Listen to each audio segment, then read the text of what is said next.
Hey,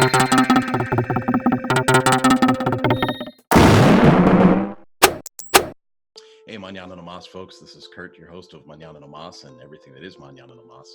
And just wanted to touch base with you on this great Monday morning as we tackle a new week. And I just wanted to go over some things that kind of happened this weekend. And my curiosity now is people that can't do this or don't want to do this stuff on their own. How do you afford it? So let me get around to this. And remember, you can leave comments at the bottom of the video if you're watching on YouTube. If you're just listening to the audio on like Anchor or one of the other channels, if you're on Anchor FM, you can leave me comments. I can even use those comments and import them in for new podcasts. So if you get a chance, that would be fantastic.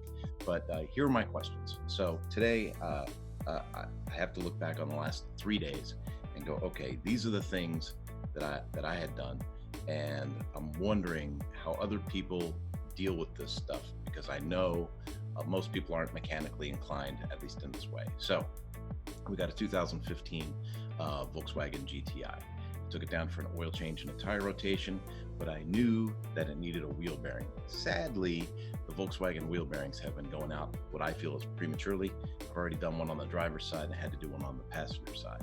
So, it's about $250 or so in labor. And I'd gotten the part through Rock Auto, and I was just going to put that part on now. It's a real bear getting off and, getting everything torqued down properly. But I've got the right tools, I've got the ability, so went ahead and did that. When I took it down for the oil change and the tire rotation, told them, hey, I'm going to put a wheel bearing on later. Don't worry about that when you check the car out. And then they called me up and they sold me some brakes. Now, I said, how much to do the brakes? They said $229.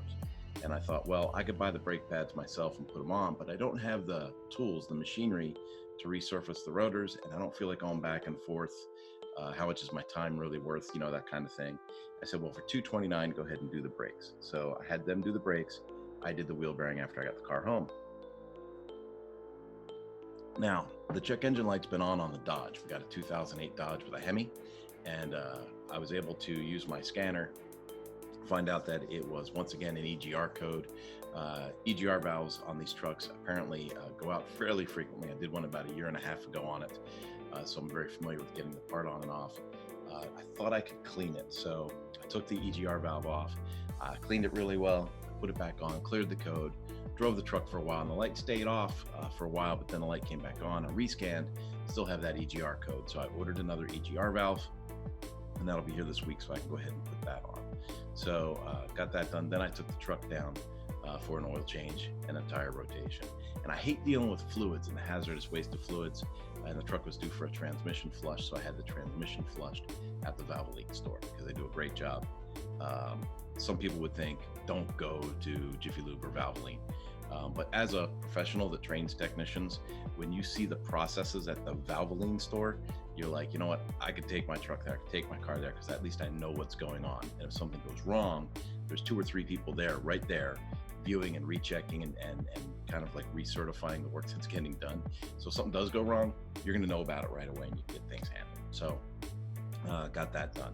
So the EGR valve and installation there, that's a couple $100. The rear wheel bearing, that would be with the part, $350, $400 at the Volkswagen store. Then I was looking at my mountain bike, and my mountain bike was getting a little cruddy in the back, the bottom bracket where the cranks and stuff go through. So I did a full service on the mountain bike, changed out the brakes, flushed the brake fluid, did the bottom bracket service. And knowing what my buddy just paid at Jensen to get that done to his bike, that's another $250, $300. And I'm looking at this and I'm going, how do normal people, how do the average everyday folks take care of this stuff?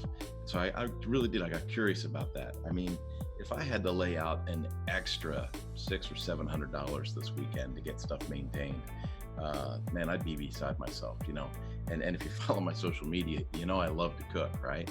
So for my birthday, my wife said, where do you want to go to eat? Like, what restaurant do you want to go to? And I like the Toasted Barrel a lot down here in Corona, California.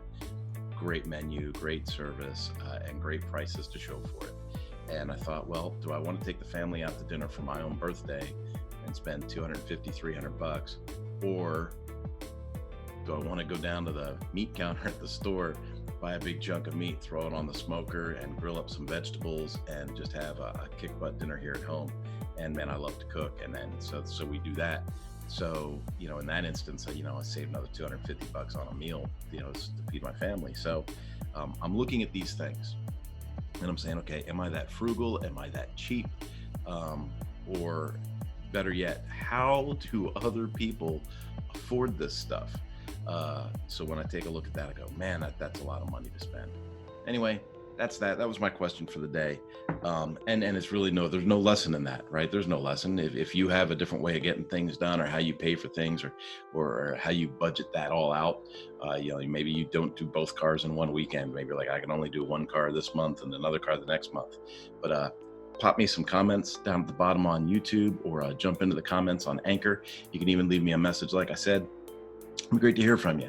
As far as things go, this week coming up on Mañana No Más, I am working on a new course. I'm hoping to have some of it up this week. It's capitalizing on opportunities, and it's about identifying opportunities and then capitalizing on opportunities, and always striving forward. So that goes really well with some of the goal setting stuff that we have in Mañana No Más's learning site, and I'm hoping that people see value in it. So have yourself a great day. Kick ass this week. I mean, just go for it. Whatever you're thinking your limitations are, what's holding you back, man, I need you to erase that, move forward, drive forward, and make it happen. Love y'all. Mañana no más. Let's get some stuff done. Bye-bye.